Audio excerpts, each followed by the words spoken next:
Morning! Peace be with you, the name of our Lord Jesus Christ.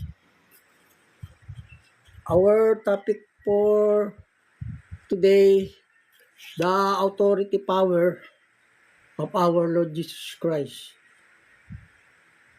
The other version, the authority power of our Lord Jesus. Our topic for today. Because the false prophet mocked to our Lord Jesus. So I explained that the authority power that our Lord Jesus. This is our topic. Ang ating pong paksa, yung kapamalaan ng ating Panginoong Hesus sa langit at lupa. Dahil yung mga bulang propeta, nilalait yung ating Panginoong Hesus. Minamalit. Ginagawang tao lang. Kaya yan po yung ating paksa. For the extension, I explain to the extension the authority power for our Lord Jesus Christ. So yun po. Kasi nasa kanya yung kapamahalaan ng langit at lupa, yung Panginoong Yesus. Since ever yon, after the creation of the Father God, Son God, since ever is first the maintain authority is our Lord, not the Father. Ganun po. Siya na po yung talagang Diyos na nangangalaga sa tao. Ganun po. Kasi ang tao nagkakaanak dahil din sa Panginoong Yesus. Nagkakaanak po yung tao dahil sa Panginoong Yesus. Kasi sa Ama, hindi ka pwedeng lumapit sa Ama. O, nasa kanya yung kapamahalaan ng yung langit at lupa sa Panginoong Yesus. Dati nasa Diablo yung kapamahalaan, dati ang sumusubok ng puso yung Diablo, di ba? Yung sinubok si Job. Pero ngayon hindi na, nasa Panginoong Yesus na. Nasa kanya na yung kapamahalaan ng langit at lupa. Nasa kanya na kasing pamamahala ng langit at lupa. Kaya kung ano yung ginagawa ng Ama, kaya niya pong gawin yun. Saka yung tao nagkakaanak dahil sa Panginoong Yesus. O nagkakaroon ng tao dahil sa Panginoong Yesus. Hindi po yung Ama, kundi yung Panginoong Yesus. Ito pong sabi ng banal na kasulatan, yung kapamahalaan kasi ng langit at lupa nasa Panginoong Yesus na yun. Siya yung nagpapaulan, siya yung nagpapasikat ng araw, o siya nagbibigay liwanag sa mga bituin. Ganon. Tapos siya yung nagpapalindol, o siya yung gumagawa ng mga disaster, yung Panginoong Yesus. Hindi po yung Ama, kasi yung kapamahalaan ng langit at lupa nasa Panginoong Yesus na.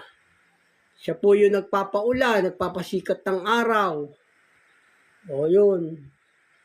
Basta yung kapamahalaan ng heaven and earth, siya po yung gumagawa ron, saka yung mga tao. Tapos nagkakaanak yung tao dahil sa Panginoong Yesus din. Kasi nasa kanya yung kapamahalaan na. Pero dati, siya pa rin yung Diyos, yung kahit pinamamahalaan ng Diablo dati yung sanlibutan, di ba sinubok si Job? Pero under pa rin yun ng Panginoong Yesus. Eto, tinama.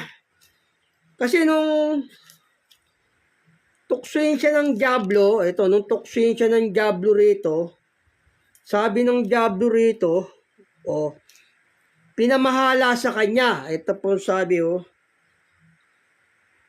pero wala na sa kanya yung kapamahalaan, nasa Panginoong Jesus na.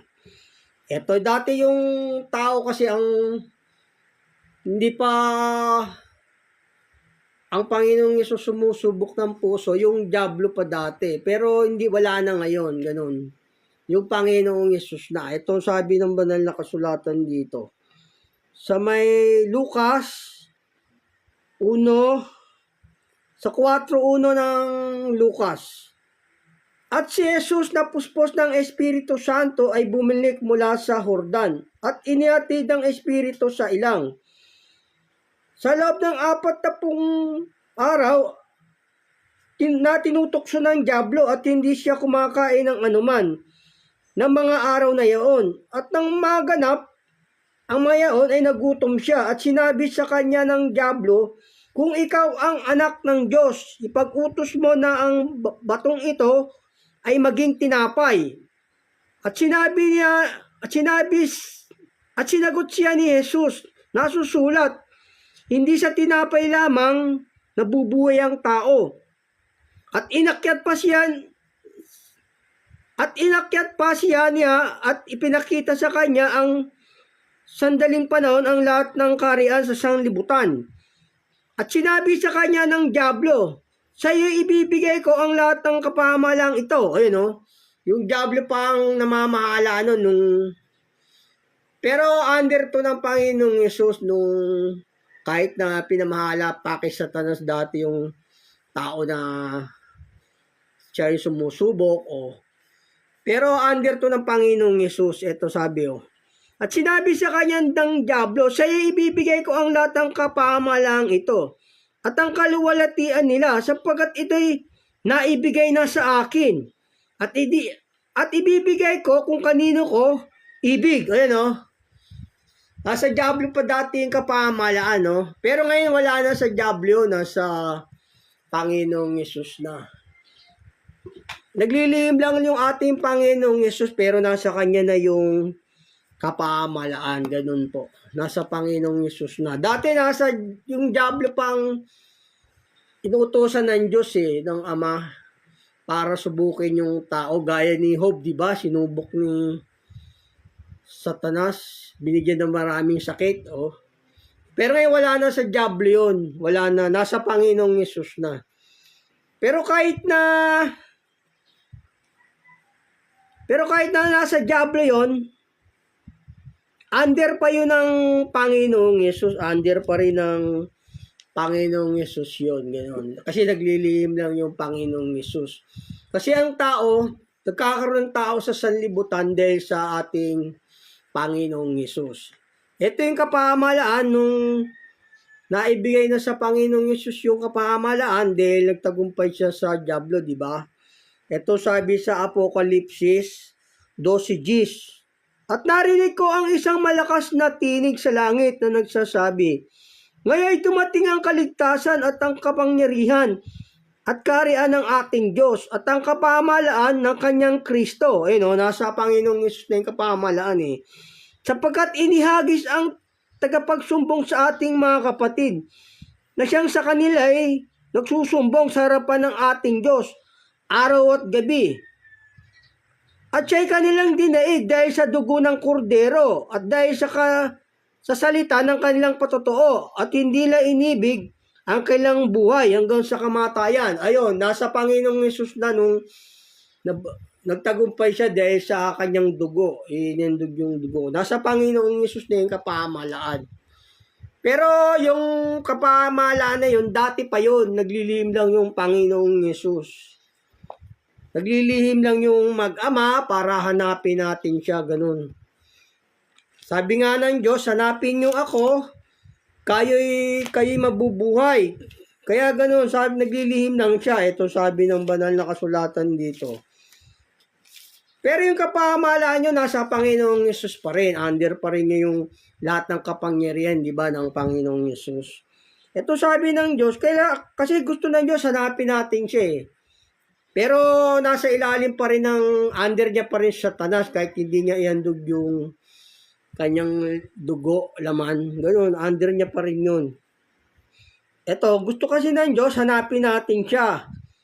O, ito po sa may Amos 5:4. Dito po sa Amos 5:4. Sapagkat ganito ang sabi ng Panginoon sa sambahay ni Israel. Hanapin ninyo ako at kayo mga bubuhay. O yun. Gusto ng Diyos kasi hanapin natin siya eh. Pero siya talaga ang gumagawa ng lahat, yung Panginoong Yesus. Yung Panginoong Yesus po ang gumagawa ng lahat kasi nasa Kanya yung kapamahalaan na ng langit at lupa. Ito sabi ng banal na kasulatan dito. Sa may Isaias 9:6, yung araw siya nagpapasikat noon. Yun. Siya nagpapasikat ng mga bituin, yung buwan, siya nag-o-organize doon. Ganun po yung Panginoong Yesus. Tapos siya rin yung nagpapaulan, siya nagpapalindol. Ganun. Kaya nagpapakilala yung Diyos na siya yung gumagawa ng... O di ba nung ginawa ko, sinabi ko siya yung nagpapalindol. Kita nyo, nagkaroon ng mga lindol sa mga iba't ibang bansa. O di ba? O nagpapakilala ang Panginoong Yesus nun. Kasi iba nilalait siya. Sabihin nila tao. Kaya pinakikilala ng Panginoong Yesus yung kapangyarihan niya. Siya po yung nagpapalindol gaya na nangyari sa Venezuela, di ba? O sa may Davao o kung sa Japan nagkalindol. Yung siya nagpapalindol yung Panginoong Yesus kasi siya yung nasa Kanya yung kapamahalaan ng langit at lupa. Ito po sabi ng banal na kasulatan dito. Sa 9:6, sapagkat sa atin ay ipinanganak ang isang bata. Sa atin ay ibinigay ay isang anak na lalaki at ang pamamahala ay maatang sa kanyang balikat. O nasa balikat ng Panginoong Yesus eh. At ang kanyang pangalan, tatawagin ka mga tagapayo, makapangyarihan Diyos, walang hanggang Ama, Pangulo ng kapayapaan. O yun, nasa kanya na yung kapamahalaan yan. Siya yung nagpapaulan, siya yung nagpapasikat ng araw, at mga bituin, saka yung mga buwan, ganun po. Kaya maling aral po yun kung sabihin mo yung Panginoong Yesus tao lang, bulaan po yung mga ang sekta, yung Panginoong Yesus likas na tao, ganun, bulaan po yun. Tapos nagkakaanak yung tao dahil sa Panginoong Yesus. Yung espiritu ng Panginoong Yesus ang binibigay ng Ama sa bawat tao. Ganun po, yan yung ano. O, nasa kanya yung kapamahalaan, di ba? O, ito. Ito rin sa nasa kanya yung kapamahalaan eh, o. Na ang langit at lupa. Kasi kung ano yung ginagawa ng Ama, kaya niya rin gawin yun. Ganun po. Kaya niya rin gawin yung ginagawa ng Ama. Kasi, di ba sabi, minigaling ng Ama na ang buong kapuspusan ay manahan sa Kanya. O, sapagkat sa Kanya nanahan, ang buong kapuspusan ng Diyos sa kahayagan, ayon sa laman, di ba? Sabi sa Kolosas. O ganoon, siya yung namamahala lahat niyan. Siya yung nagpapaulan, siya yung nagpapasikat ng araw. O siya yung gumagawa ng mga lindol, o ganoon. Siya po lahat gumagawa nun yung Panginoong Yesus. O nagkakanak yung tao dahil sa Panginoong Yesus din, ganoon.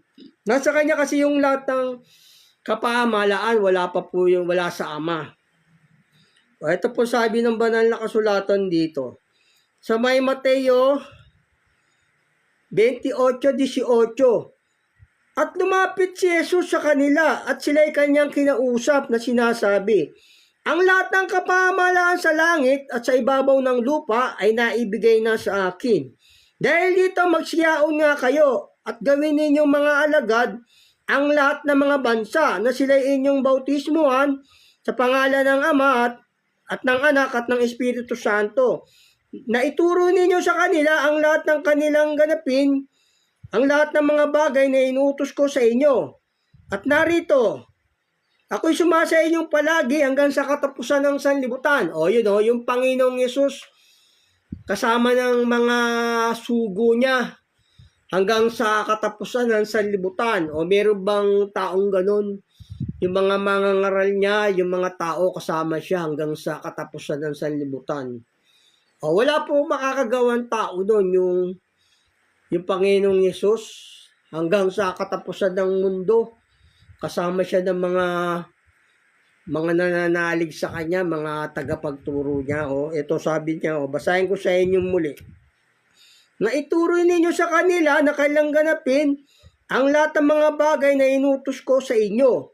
At narito ako'y sumasa inyong palagi hanggang sa katapusan ng sanlibutan. Kita nyo nga, yung Panginoong Yesus hanggang sa katapusan ng sanlibutan, kasama ng mga ngaral niya until the end of the world. Di ba? Kasama siya. Wala pong tao makakagawa nung ganun. Yung kasama ka ng Panginoong Yesus hanggang sa katapusan ng sanlibutan. Ang Panginoong Diyos nagsusugo sa lahat ng salit-saling lahi. Ganun. Kasama siya. Wala pong tao makakagawa nun yung Panginoong Yesus hanggang sa katapusan sa sanlibutan, kasama siya. Ganun. Yung tao nagkakaanak dahil din sa Panginoong Yesus, siya yung nagpapasikat ng araw. Ito sabi ng banal na kasulatan dito. Kasi nasa kanya yung buhay Nasa kanya yung buhay Nasa Panginoong Yesus Nasa kanya yung buhay, kaya yung tao nagkakaanak dahil sa Panginoong Yesus. Siya yung sumasa tao, ganun po ba? Ito, sabi ng banal na kasulatan dito. Siya yung ito sa dito sa 1:1, 4, tapos 9. Nang pasimula siya ang berbo, at ang berbo ay sumasa Diyos. At ang berbo ay Diyos. Ito rin ang pasimula ay sumasa Diyos. Ang lahat ng mga bagay ay ginawa sa pamamagitan niya. At aliman sa lahat ng ginawa, ay hindi ginawa kung wala siya. Nasa kanya ang buhay. At ang buhay, siyang ilaw ng mga tao. Nasa kanya yung buhay ng tao, yung nakakaroon ng tao dahil sa kanya. Binibigyan niya ng hininga yun, ng Espiritu. Nagkaroon ng tunay na ilaw sa mga bagay, ang ilaw na lumiliwanag sa bawat tao na pumaparito sa sanlibutan. Nagkakaroon ng liwanag yung tao, binibigyan niya ng ilaw. Sabihin yung ilaw yon, yung Espiritong binibigay ng Panginoong Yesus yun. Yung halimbawa, bata, binibigyan niya ng hininga yun, ganun siya. Siya yung hininga, binibigyan niya ng hininga. Parang kay Eva at Adan, si Adan, yung laman niya, nagkaroon ng mga laman dahil kay Adan, di ba? Yung Panginoong Yesus naman, Espiritu naman. Yung Espiritu niya, yun yung nasa bawat tao. Ganon. Siya yung nagbibigay ng Espiritu sa mga bata, sa mga sanggol. Ito, basahin ko sa inyo muli. Nagkaroon ng tunay na ilaw sa mga bagay, ang ilaw na lumiliwanag sa bawat tao na pumaparito sa sanlibutan. Yun, siya yung nagbibigay ng Espiritu sa mga sanggol, sa mga bata. Ganon siya. Siya rin yung dahilan kaya nagkakaanak yung tao. Tinutulungan ng Panginoong Yesus. Ganon. Kaya nagkakaanak yung tao dahil sa Panginoong Yesus din. Siya yung nagbibigay ng Espiritu sa mga sanggol, sa mga bata. Ganon. Kaya ito, kita nyo, ito, hiningaan din yung mga rito. Yung mga apostol, hiningaan niya rin Ganon din yung mga batang sanggol na pumaparito. Hinihinga ng Panginoong Yesus yun. Hindi yung Ama, kasi yung Ama, hindi tayo pwedeng makalapit sa Ama Walang makakalapit sa Ama, ganon. Siya yung nagbibigay ng hininga sa tao, yung Panginoong Yesus. Diba sabi, nagbibigay ilaw sa bawat taong pumaparito sa sanlibutan. Siya yun. Kaya yung tao nagkakaanak dahil din sa Panginoong Yesus. Ganon. Ito po sabi rito. Kita nyo to, hiningaan sila rito. Hinihingaan niya yun, yung mga batang sanggol, hinihingaan niya para magkaroon ng buhay. Ito po, sa 1:20, gaya rito, hiningayin yung mga apostol, hiningayin niya. Dito po sa may 1:20-21, sinabi nga muli sa kanila ni Jesus, kapayapaan ang sumasa inyo, kung paano pagkasugo sa akin ng Ama, ay gayon din naman, sinusugo ko kayo. At ang masabi niya ito, siya hininga niya. Ayan o, hininga yung tao ng mga apostol. Ganon din yung mga bata. Hinihinga ng Panginoong Yesus yun, ang kanyang espiritu, binibigyan niya. Sinusugo ng Ama yung espiritu ng anak sa mga bawat taong nananampalataya at saka yung mga taong pumaparito sa sanlibutan. Kasi nasa kanya nga yung buhay at ang buhay, siyang ilaw ng mga tao, ganon. Pero sa mga bulaang propeta, likas na tao lang yun, yung Panginoong Yesus sa kanila, likas na tao lang. Siya yung nagbibigay ng hininga, yung Panginoong Yesus, sa mga bata na pumaparito, di ba, sa sanlibutan. Sabi sa banal na kasulatan. Siya po yun. Sinusugo ng Ama yung espiritu ng Panginoong Yesus sa mga bata at saka sa mga taong sumasampalataya sa Kanya.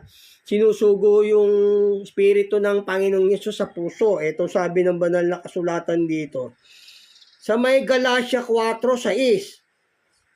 Sapagkat kayo mga anak, ay sinugo ng Diyos ang espiritu ng kanyang anak sa ating mga puso na sumisigaw, Aba, Ama, ayun, sinusugo yung espiritu ng Panginoong Yesus sa bawat taong pumaparito sa sanlibutan. Ganun. Kaya yung tao nagkakaroon ng buhay dahil sa espiritu ng Panginoong Yesus. Diba sabi ron na sa kanya yung buhay at ang buhay, siyang ilaw ng sangkatauhan. Pero yung mga sektang taong Panginoong Yesus, di ba? Nilalait, likas na tao na lang. Kaya yung mga bulaan po yun, di po yun sa Diyos. Yung mock our Lord Jesus. Kasi nasa kanya yung buhay, oh. Sabi rito, eto sa may Colossus din. Under niya yun si Satanas, si under ng Panginoong Yesus yun, eh. Kasi yung lahat ng bagay binigay, nilalang para sa kanya, tapos nabubuhay yung mga tao para sa kanya. Ito po sa Colossus, sa 1:15. Na siya ang larawan ng Diyos na di nakikita. Ang panganay ng lahat ng mga nilalang. Una siya lahat, sapagkat sa kanya nilalang ang lahat ng mga bagay sa sangkalangitan at sangkalupaan.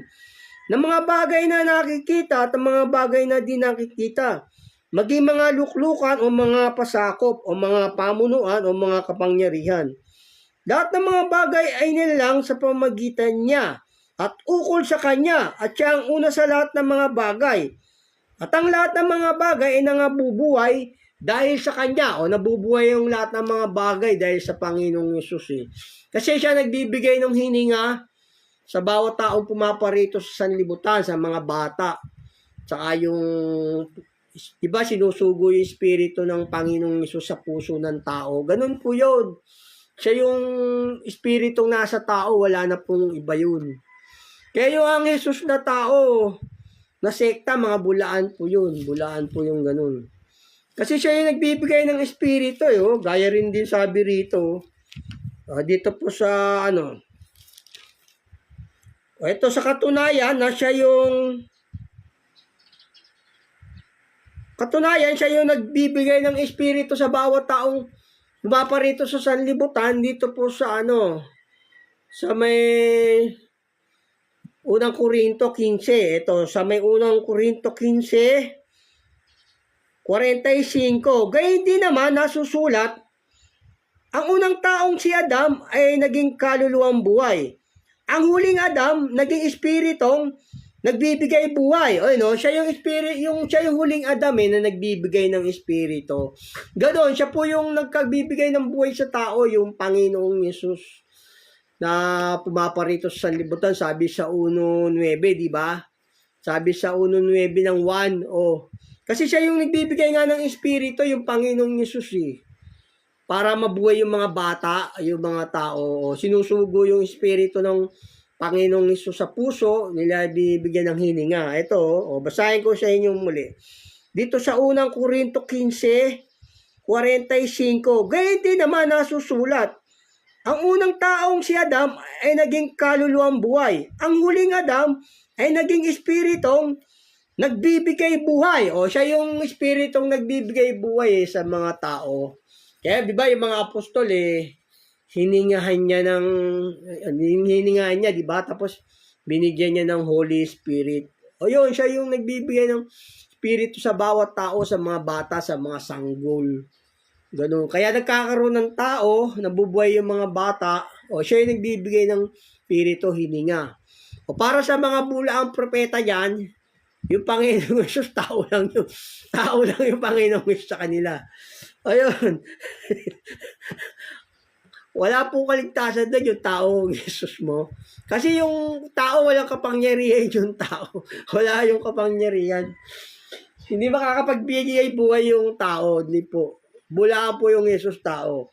Yun, siya yung dahilan kaya nagkakaroon ng mga tao sa sanlibutan. O, ganun. Nagkakaroon ng buhay. Binibigyan niya ng espiritu. Di ba siya yung huling Adam na nagbibigay espiritu? Siya po yun. Binusugo ng Ama yung kanyang espiritu.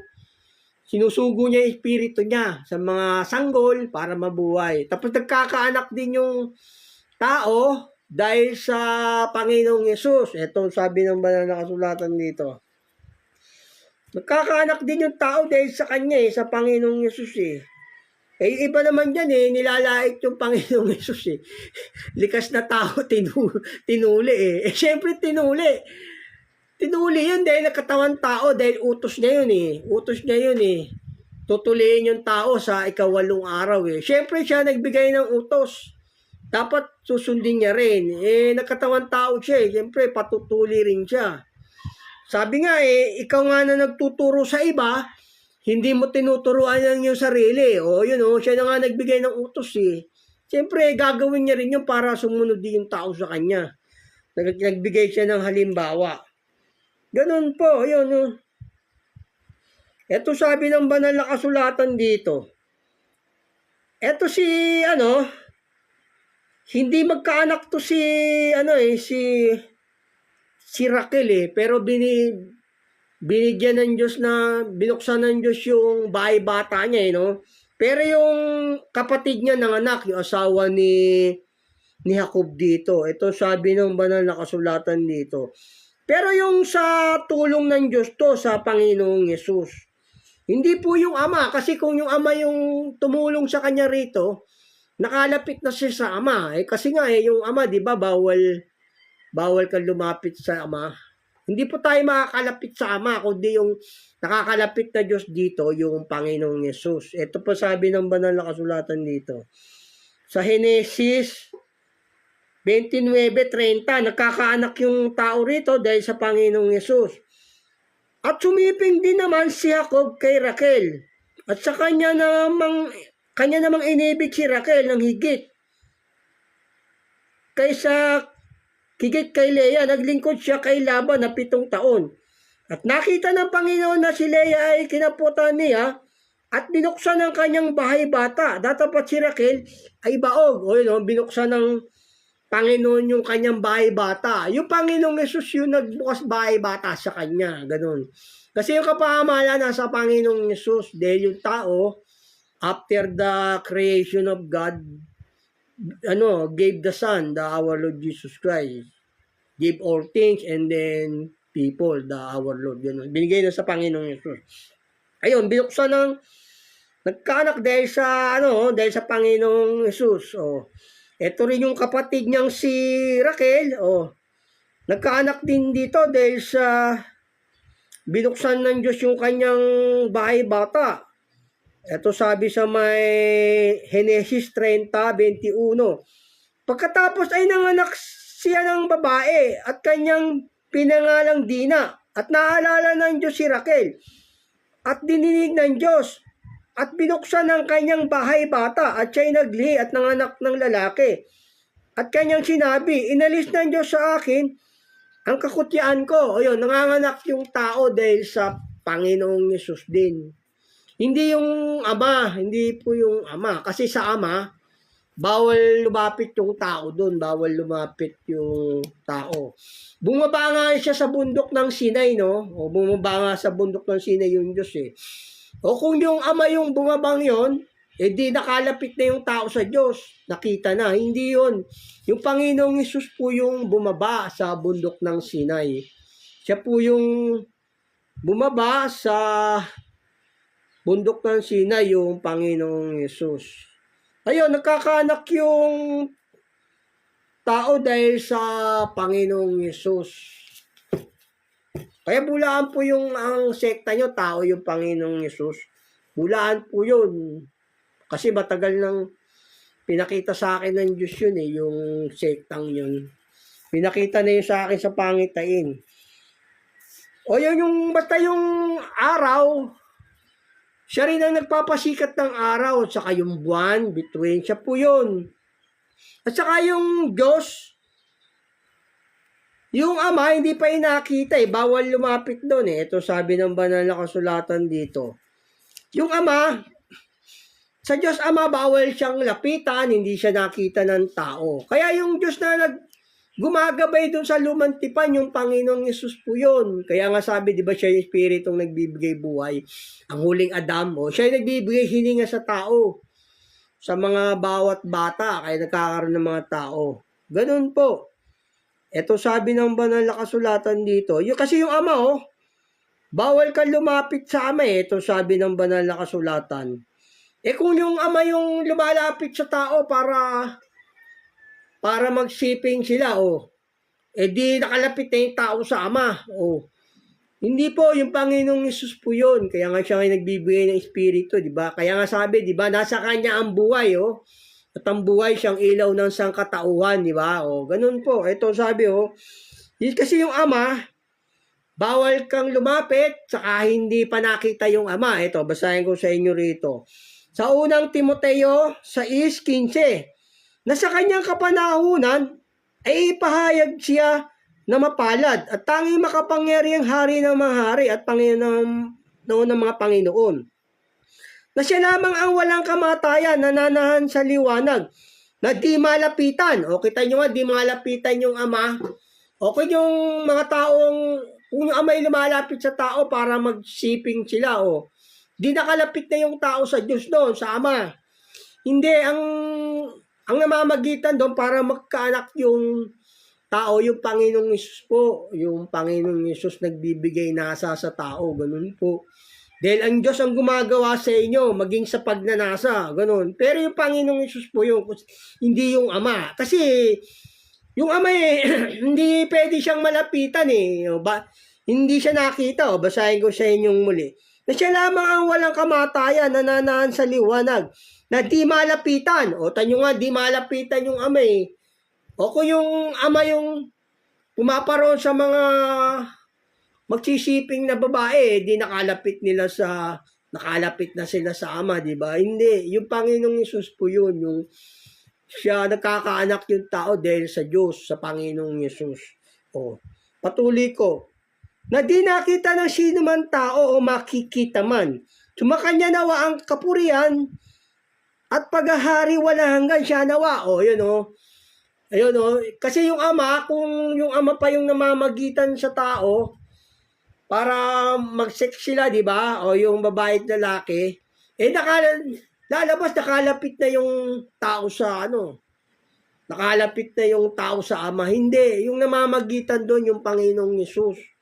Siya nagbibigay nasa sa mga mag-asawa, ganun, para magkaanak. Ganun po, siya po yun, hindi po yung Ama. Kasi yung kapaamalan, nasa Kanya po yun. Kaya sabi rito, Diyos ang gumagawa sa inyo, maging sa pagnanasa. Ito sabi ng banal na kasulatan dito. Yung Diyos na yun, yung Panginoong Yesus yun. Kaya nga sinugo sa puso yung Espiritu ng Panginoong Yesus, di ba? Kaya nga sinugo yung Espiritu ng Panginoong Yesus sa puso ng tao Ito sabi ng banal na kasulatan dito. Ito po sa may Pilipos 2:13. Sapagkat Diyos ang gumagawa sa inyo, maging sa pagnanasa sa paggawa, ayon sa kanyang mabuting kalooban. Nagkakaroon ng pag-ibig yung tao, babae at lalaki, pero yung Panginoong Yesus po yun. Hindi po yung Ama. Kung yung Ama yun, nakalapit na yung tao sa Ama. Di ba? Nakalapit na siya. Siya yung nagbibigay nasa sa tao, yung Panginoong Yesus, para umibig tayo sa sa ka-opposite natin, ganun po. Eh pagka naman same sex o hindi, pagka same sex naman, hindi po yung Diyos ang gumagawa doon. Hindi po yung Panginoong Hesus. Yung diablo po ang gumagawa doon. Sa espiritu ng mga kalikuan na kamalian. Ganun po, siya po yung nagbibigay. Hindi po yung ama. Kasi kung yung ama, o hindi nga nalapitan yung ama, hindi malapitan hindi nakita Ganun po siya. O siya yung nagpapaulan din. O itong sabi ng banal na kasulatan, siya yung nagpapasikat ng araw, siya yung nagpapasikat ng araw, saka yung buwan, siya nagbibigay liwanag sa buwan, saka araw, siya lahat ng disaster, siya yung gumagawa, nagpapasikat siya nagpapaulan siya, nagpapasikat ng araw, gano'n, nung between, ito sabi ng rito, ito sabi ng banal na kasulatan dito. Ito, ang Panginoong Yesus, siya rin yung nagpapaulan. Ito. Basahin ko muna sa inyo muna rito sa sa may 14. Ito muna dito muna sa may Mateo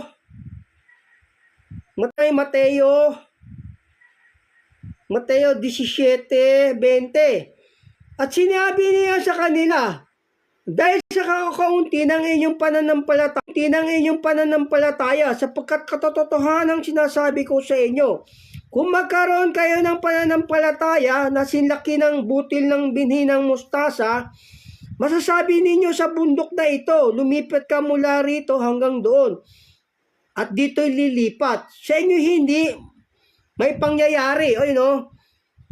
Pag may pananampalataya ka pala, dapat ang ganito hindi, pagka may pananampalataya ka, masasabi mo sa bundok, lumipat ka rito, o sa puno ng sikomoro, di ba, mabunot ka't matanim sa dagat, pataylimahin kayo. O pag may nampalataya ka sa Diyos, maililipat ko pa yung bundok. O yung Panginoon, siya na nagsabi maililipat yung bundok, pero siya yung gumagawa nun. Kasi siya yung nagsabi na kung may pananampalataya ka kaya mong ipalipat yung bundok di ba? Pero siya yung nagsalita kasi siya yung gumagawa nun. Siya yung mga nagpapadala ng mga disaster. Basta, kaya kita niya nagpakilala siya dahil nung after na diniscuss ko yung kanyang gawa, di ba? Nagpakilala siya sa Venezuela, sa Davao, Calindol, sa Pangasinan. Gano'n, nagpapakilala kasi yung power niya para makilala nyo, hindi yung tao lang yung Panginoong Hesus. Kasi sa iba tao lang siya. May iba tao bang gano'n? Siya nga nagpapaulan yung may kapangyarihan sa araw at buwan Ito sabi ng banal na kasulatan dito. Sa may nagbibigay siya ng ulan. Ito, nagbibigay ng ulan yung Panginoong Diyos. Ito sabi sa may Joel. Dito po sa Joel 2:22. Huwag kayong mga takot, kayong mga hayop sa parang, sapagkat ang mga pastulan sa ilang ay lumalago, sapagkat ang punong kahoy ay nagbubunga, ang puno ng higos at ang puno ng ubas ay nagbubunga. Kayo ay mga tawa, kayong mga anak ng Siyon. Mga galak sa Panginoon ninyong Diyos, sapagkat kanyang ibinibigay sa inyo ang mga maagang ulan na sa sapat na sukat, at kanyang pinalalagpak ang ulan dahil sa inyo. Ang maagang ulan at ang huling ulan sa unang buwan. Siya nagbibigay ng ulan, yung Panginoong Yesus. Siya rin yung nagbibigay ng ulan, di ba? Siya rin yung nagpapasikat ng araw. Siya may kapangyarihan doon kasi nasa kanya yung kapamalaan doon ganun. Pati yung tao, nagkakaanak ka dahil sa Panginoong Yesus. Binibigyan kanya ng nasa, ganun. Basta matuwid na nasa lang, hindi baluktot. Ayun, siya yung nagbibigay galak sa mga, siya nagpapasikat ng araw. Ito po sa may mga awit. Siya yung nagbibigay sa may mga awit. Siya yung nagbibigay galak sa araw Siya nagpapasikat ng araw At saka buwan ito sabi ng banal na kasulatan dito. Kasulatan dito. Ito po sabi sa may mga awit 65 65:7 na nagpapatigil ng hugong ng dagat. Yun sino ba yung nagpapatigil ng hugong ng dagat? Di ba yung Panginoong Yesus? Nung pumunta sila sa dagat, di ba pinatigil na yung bagyo? Patuloy ko po. Ang hugong ng kanilang mga alon at ang ingay ng mga bayan, sila naman nagsisitahan sa mga pinakadulong bahagi ay nangatatakot sa iyong mga tanda. Ikaw ang nagbibigay galak sa bubukang liwayway. Siya yung nagpapasikat ng araw sa may yung pagbubukang liwayway. Ibig sabihin siya yung nagpapasikat ng araw. At pagtatakip silim, yung dinadalaw ang lupa at dinidilig mo. Dinidilig niya yung lupa. Yung pinayayaman na mainam, ang ilog ng Diyos ay puno ng tubig. Yung pinagtataanan sila ng trigo. Pagka inatid mo, inihanda mo ang lupa. Siya yung nagpapaano ng araw, ng bituin niya. Siya lahat gumagawa yung Panginoong Yesus. Kasi nasa kanya nga yung kapamahalaan ng langit at lupa. Siya yung namamahala nun. Binigay yung lahat ng mga bagay ng Ama para sa kanya, di ba? Para siya yung mag-asikaso. Ganon. Kaya mga bulaan po yun, yung ang Jesus mo tao. Siya nga yung bibigay galak sa bukang liwayway Gaya rin dito sabi sa mga awit din 74. Dito po sa 74 15, 17. Ikaw ay nagbukas ng bukal at ilog, iyong tinutuyo ang mga malaking ilog. Ang araw ay iyo, ang gabi ay at ang araw, siya yung sa araw, nag-aasikaso rin sa mga araw, ganon, siya rin yun. At saka siya yung naglabas sa Sodoma at Gomora, yung Panginoong Yesus. Ito sabi. At saka yung Diyos na nagpakita sa kanila dati, yung bang tumanggap na ng katwiran ng tao, dininig na tumanggap na ng katwiran yung Diyos Yung, di ba sa ating Ama, walang nakakarinig ng tinig, walang nakapagsalitaan sa Ama, di ba? Pero eto, dininig na ng Diyos yung tinig ni Moises nakipagsalitaan na siya sa mga maraing propeta di ba? Gaya rin dito, siya yung naglabas sa may Israel nung una, nilabas niya yon yung Diyos na may mana. Siya yung naglabas. Ito sabi ng banal na kasulatan dito. Tapos duminig ng tinig yung Diyos sa tao, dininig niya, di ba? Tapos pinatigil niya yung araw at saka buwan. Mamaya basahin ko sa inyo. Ito sabi ng banal na kasulatan dito. Sa Deuteronomio 9,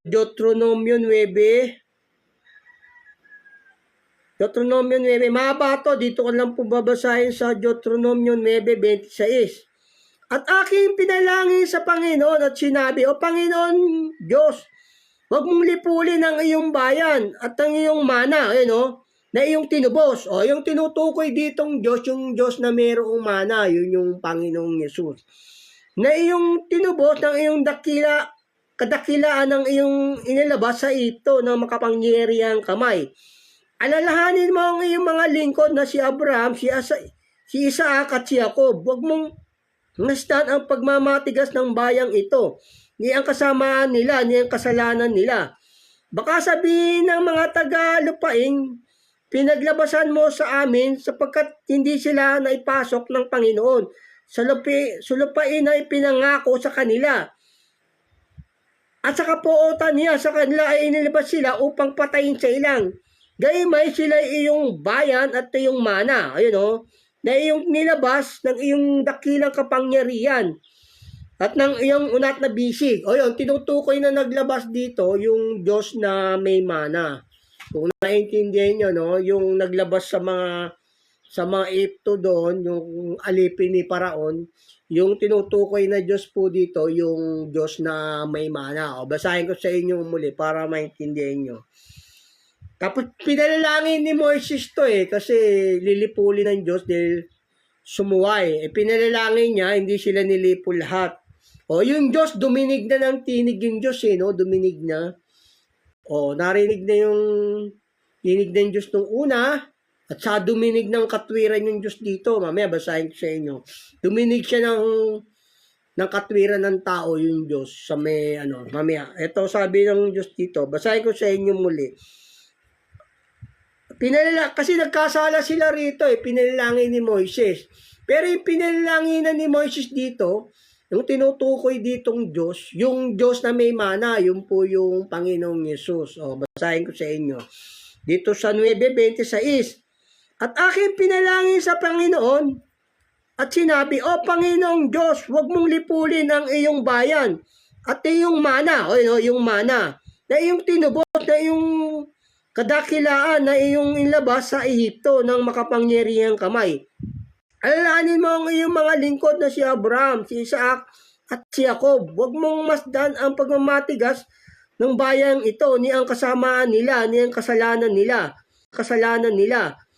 Baka sabihin ng mga taga-lupain, pinaglabasan mo sa amin, sapagkat hindi sila naipasok ng Panginoon sa lupain na ipinangako sa kanila, at sa kapuotan niya sa kanila ay inilabas sila upang patayin sa ilang. Gayumay silang iyong bayan at iyong mana.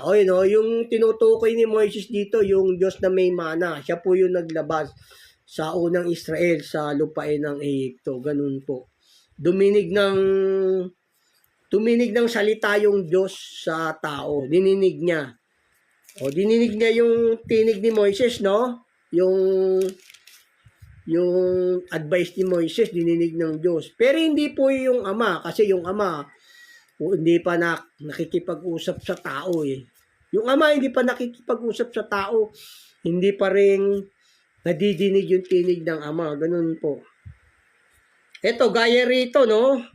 Dininig ng Diyos yung tinig ni Moises. Ito sabi rito, dininig ng Diyos yung tinig ni Moises dito Pero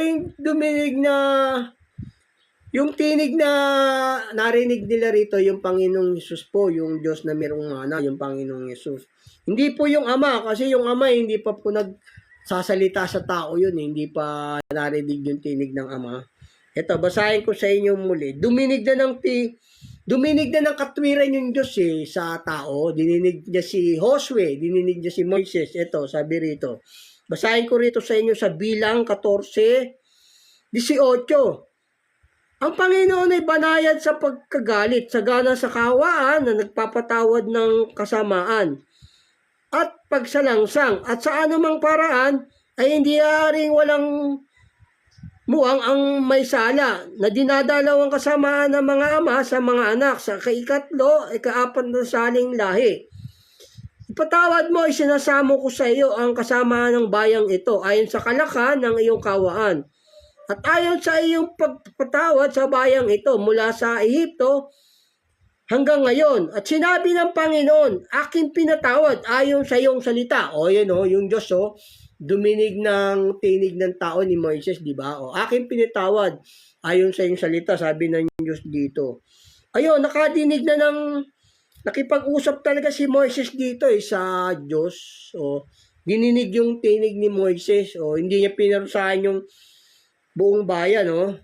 Sabi ng Panginoong Yesus dito, yun, gano'n. Pero yung Panginoong Yesus yun, yung duminig sa bayan, sa tao. O, nakipagsalitaan na yung Diyos sa tao Pero yung Ama, wala pa naman nakakalapit dun Wala pang nakakalapit sa Ama, wala nakakita sa Ama, wala nakarinig sa tinig ng Ama. O, eto naman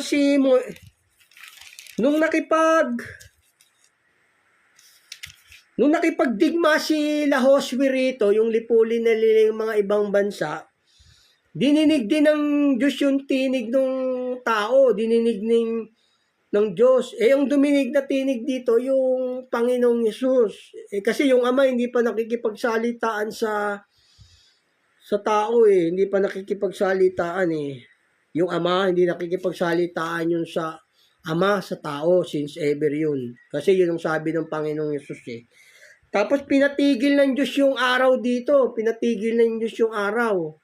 O pinatigil niya yung araw Yung Panginoong Yesus yun. Yung Panginoong Yesus po yung nagpatigil ng araw dito. Ito. Kasi nakipagdigma sila rito. Tapos pinatigil ng Diyos yung araw. O nagpatigil ng araw yung Panginoong Yesus. Kasi nakipag-usap na yung tao rito kay Josue. Nakipag-usap na yung Diyos O narinig na yung tinig ng Diyos dito. Yung tinig ng Ama, hindi pa, di ba? O yung Panginoong Yesus po to, yung duminig na tinig. Ito, basahin ko sa inyo rito. Sa may Josue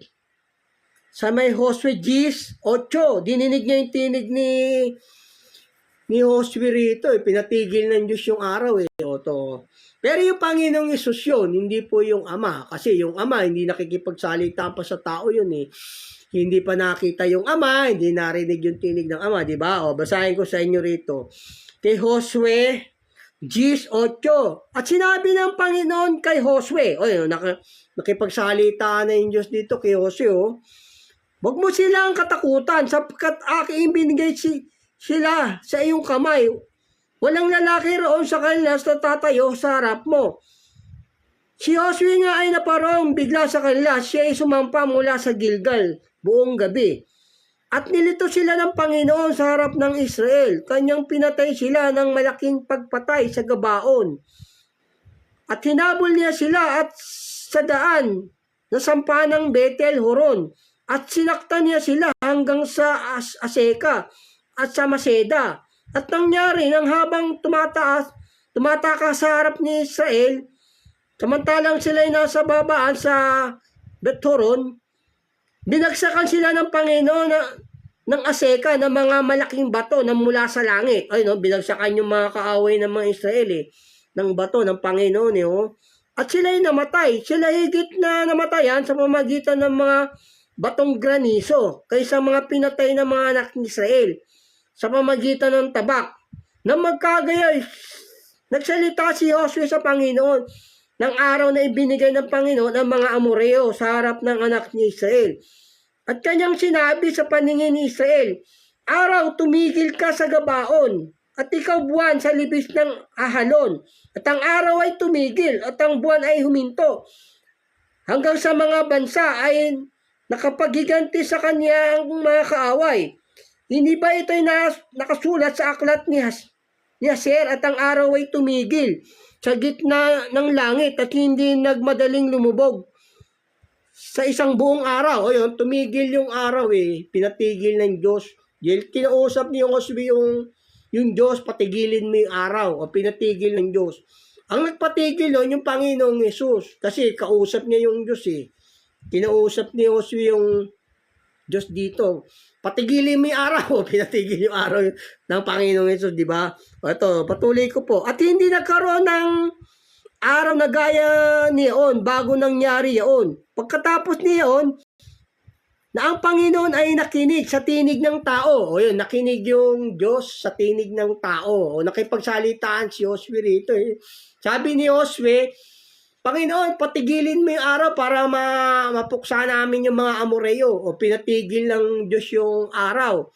At saka yung buwan. Siya yung nagpapatigil nagpapatigil sa araw Saka buwan yung Panginoong Yesus Kaya mga pulaan yun yung mga Yesus nyo tao. Wala pong makapagpapatigil sa araw at saka sa buwan. Wala. Nakapagsalitaan yung si Josue rito sa Diyos Yung Diyos sa yung Ama, wala pa namang hindi naririnig yung tinig ng Ama, wala nakita sa Ama. Yung kausap ni Jose yung Diyos dito, yung Panginoong Yesus, yung Panginoong Yesus po. Duminig na nga, duminig nga yung Diyos dito ng tinig ng tao. Dininig niya eh. Dininig niya yung tinig ni Josue. Sinunod niya. Sabi ni Josue rito, nakipag-usap siya rito sa Panginoon. Sabi niya rito, na magkagay, nagsalita si Josue sa Panginoon ng araw na ibinigay ng Panginoon ng mga Amoreo sa harap ng mga anak ni Israel. Ayun, nakipag-usap siya. Pinasabi, patigilin mo araw. At kanyang sinabi sa panini Israel, araw, tumigil ka sa Gabaon at ikaw buwan sa libis ng hahalon. At ang araw ay tumigil at ang buwan ay huminto. Hanggang sa mga bansa ay makapaghiganti sa kanyang mga kaaway. Hindi ba ito yung nakasulat sa aklat ni Haser? At ang araw ay tumigil sa gitna ng langit at hindi nagmadaling lumubog sa isang buong araw. Yung kausap ni Josue rito na Diyos, yung Panginoong Yesus. Kasi yung tinig ng Ama, hindi pa naririnig yun. Hindi nakikipagsalitaan yung Ama sa tao, kundi yung Panginoong Yesus. Yun po, basahin ko patuloy ko po. At hindi nagkaroon ng araw, gaya niyon, bago nangyari yaon. Pagkatapos niyon, na ang Panginoon ay nakinig sa tinig ng tao. Nakinig yung Diyos sa tinig ng tao. Yung Panginoong Yesus po yun, yung duminig kay Moises, pinalangin niya, di ba yung bayan, pinalangin niya, dininig ng Panginoong Yesus. Tapos dininig din si Josue. Kasi nakipag-usap siya sa Panginoon eh. Sabi niya hindi na lang sinulat. Kaya, Panginoon, pahintuin mo yung araw, saka yung buwan, pinahinto. Meron bang makapagpapahinto ng araw? Siya nga may kapangyarihan sa araw sa buwan between Siya nagpapasikat ng araw, siya nagpapahinto. Hindi naman yung Ama Hindi naman yung Ama nagpasikat nagpahinto. Yung Panginoong Yesus. Kasi yung Ama, hindi pa yung naririnig yung tinig ng Ama, hindi pa nakikipagsalitaan yung Ama sa tao, kundi yung Panginoong Yesus. Naglilihim lang yung ating mag-ama para hanapin natin siya, ganun. Siya yung, kita nyo nga, meron bang taong kayang pahintuin yung araw at saka buwan? Wala naman Yung Panginoong Yesus po yun, kasi nagkatawan tao lang siya, ganun po. Kasi yung ating Ama, yung Diyos na Ama, walang nakakarinig ng tinig, walang nakakarinig ng tinig ng Ama walang nakakarinig ng tinig ng Ama, yung tinig ng Diyos doon kay Josue. At kay Moises dininig ng Diyos yung tinig ng tao, di ba? Dininig niya. Ang duminig doon yung Panginoong Yesus. Hindi po yung Ama. Kasi yung Ama, hindi pa nagsasalita sa karamihan ng tao. Hindi pa siya nakita at saka bawal siyang lapitan. Basahin ko sa inyo rito sa may 1:5:37. At ang Ama na nagsugo sa akin ay siya nagpapatotoo tungkol sa akin. Kailanman hindi nyo narinig ang kanyang tinig, ni hindi man ninyo nakita ang kanyang anyo. Kita nyo nga. Kung yung tinig ng Ama yung naririnig ni Moises doon, tsaka ni Josue, nakipagsalitaan, sabi ni Josue doon, patigilin mo yung araw para mapuksa nila yung mga Amoreo. Kung yung Ama yon, narinig na yung tinig ng Ama. Duminig na ng katwiran ng tao yung Ama. Yung Ama, bawal siyang lapitan, di ba? Yung Ama, bawal lapitan. Bawal lapitan yung Ama. Hindi ka pwedeng lumapit sa Ama, gano'n, ito sabi rito, bawal lapitan yung Ama Ito po sa Jeremias 30. At ang kanilang prinsipe ay magiging isa sa kanila. At ang kanilang puno ay magmumula sa gitna nila. At aking palalapitin siya at siya lalapit sa akin. Sapagkat sinong yaong nangangahas upang lumapit sa akin, sabi ng Panginoon. Bawal lapitan yung Diyos, yung Ama. Yung Diyos, di ba, duminig na ng katwiran ng tao. Nakipagsalitaan kay Moises, kay Josue, pinatigil yung araw at buwan. Siya yung nagpapaulan. Yung Panginoong Yesus po yun. Tapos siya yung nagkakanak yung tao. Dahil din sa Panginoong Hesus, di ba, binibigyan niya ng nasa, ganun po, ganun. Siya po yun, yung Panginoong Hesus. Kasi kung yung Ama yung nakipagsalitaan kay Moises, saka kay Josue, hindi narinig na yung tinig ng Ama, nakita na yung Ama, yung Panginoong Hesus po yun. Kaya nga siya yung Espiritu na nagbibigay buhay, di ba? Ang huling Adam, Espiritu nagbibigay buhay, siya po yun. Kaya nagkakaroon ng tao, hinihinga ng Panginoong Hesus, sinusugo yung Espiritu ng Panginoong Hesus sa puso, kaya nagkakaroon ng mga baby, ganun po. Siya po yun, yung Panginoong Hesus. Siya may kapangyarihan sa araw, between, lahat sa buong mundo, kaya niya po yun, yung lahat ng nilikha nilang mag-ama. Siya ang nag-o-organize po doon, ganun po. Yung buwan, tingnan, pinatigil niya yung buwan at araw, may kaya ba, meron bang taong makakagawa nun? Hindi naman yung Ama yun kasi nga, kung yung Ama yun, narinig na yung tinig ng Ama, duminig na siya ng katwiran ni Moises, saka ni Josue. Sabi ni Josue, di ba? Patigilin mo yung araw para hindi magmadaling lumubog para malipol namin yung Amoreo ganoon. Siya po yun, yung Panginoong Yesus. God bless po. Our topic is done. Thank you for joining, for watching. Our topic is done is the authority power of our Lord Jesus Christ there in heaven and earth. Maintain the sun, the star and the moon, make the disaster, all of disaster, di ba siya gumagawa. Thank you po for joining this, for watching this. Siya po yung gumagawa nun, siya may kapangyarihan sa buwan, sa ulan, lahat po ng disaster, buwan, lahat yan, sa tao siya, yung Panginoong Yesus. Kasi nasa kanya yung kapangyarihan ng langit at lupa, nasa kanya yung kapamahalaan nun. Thank you po. Thank you. God bless. See you next time.